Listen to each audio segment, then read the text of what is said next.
Muy buenos días, amigas y amigos. Este es nuestro devocional diario, un año en la vida de Jesús, de Fable Lee Mortimer. En el día de hoy leeremos en el Evangelio de Mateo capítulo 24 versículos 1 y 2. Y la palabra del Señor dice así: Cuando Jesús salió del templo y se iba, se acercaron sus discípulos para mostrarle los edificios del templo. Respondiendo él, les dijo: ¿Veis todo esto? De cierto os digo que no quedará aquí piedra sobre piedra que no sea derribada. Nuestro devocional se titula Cristo predice la destrucción del templo. Estas palabras registran un evento muy notable. Jesús salió y se fue del templo. Este fue un evento memorable, cuando el Señor Jesús salió del templo para nunca más entrar en él. Ese templo al que lo llevaron de niño en brazos de su madre, y donde fue bendecido por el anciano Simeón. Ese templo donde, de niño, había asombrado a los doctores de la ley por su sabiduría. Ese templo donde había sanado a tantos enfermos y hablado de paz a tantos penitentes. Nunca más lo honraría con su presencia. Sus enemigos podrían quedárselos para sí mismos. Repetir dentro de sus sagradas cortes durante unos años más sus hipócritas servicios. En otro altar sangraría, en el altar de la cruz. Subiría a otro templo, al templo del cielo, para pararse allí ante el altar con el incensario de oro en la mano. Apocalipsis capítulo 8 versículo 3. Si los discípulos hubieran conocido a su maestro tan bien como podrían haberlo conocido, no habrían dirigido su atención al esplendor de la santa casa. ¿Cómo podían esperar que el Rey del cielo admirara la magnificencia terrenal? La gloria del mundo debió parecerle verdaderamente oscura a aquel que había morado en el palacio de la luz eterna.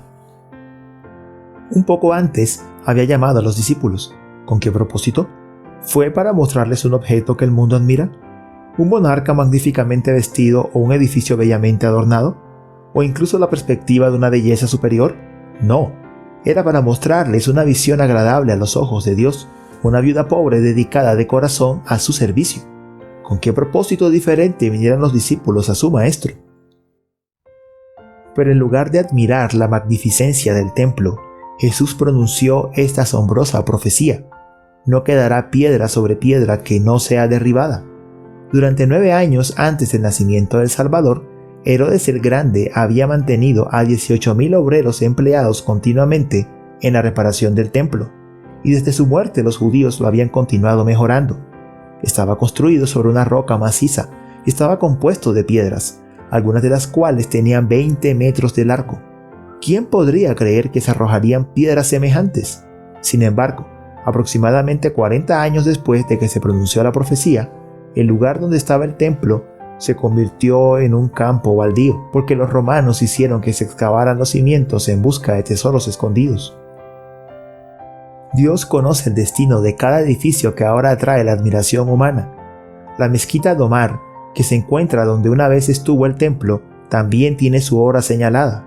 Todos los edificios que las manos humanas han levantado desde que se inició la Torre de Babel perecerán. Puede que sean demolidos por un conquistador o devorados por un terremoto, o derrumbados gradualmente por la mano del tiempo, pero si escapan a todos esos enemigos, al final serán consumidos en las llamas, porque Dios ha declarado: pero el día del Señor vendrá como ladrón en la noche, en el cual los cielos pasarán con grande estruendo, y los elementos ardiendo serán deshechos, y la tierra y las obras que en ella hay serán quemadas. Puesto que todas estas cosas han de ser deshechas, ¿cómo no debéis vosotros andar en santa y piadosa manera de vivir? Segunda de Pedro capítulo 3 versículos 10 al 11. Pero hay algunas cosas que perdurarán. Aunque toda piedra del templo ha sido derribada, la viuda pobre que echó su blanca en el tesoro aún vive. Su amor aún vive. Una vez la llevó a ofrecer 2 blancas, y ahora la lleva a ofrecer alabanzas interminables.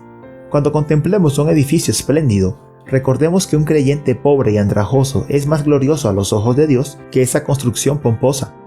Los hombres pueden pensar que no son aptos para entrar en esa magnífica puerta o pisar el suelo de mármol, pero Dios les ha preparado una ciudad no hecha de manos, eterna en los cielos, un edificio que perdurará cuando todos los palacios y templos terrenales se derritan con un calor ferviente.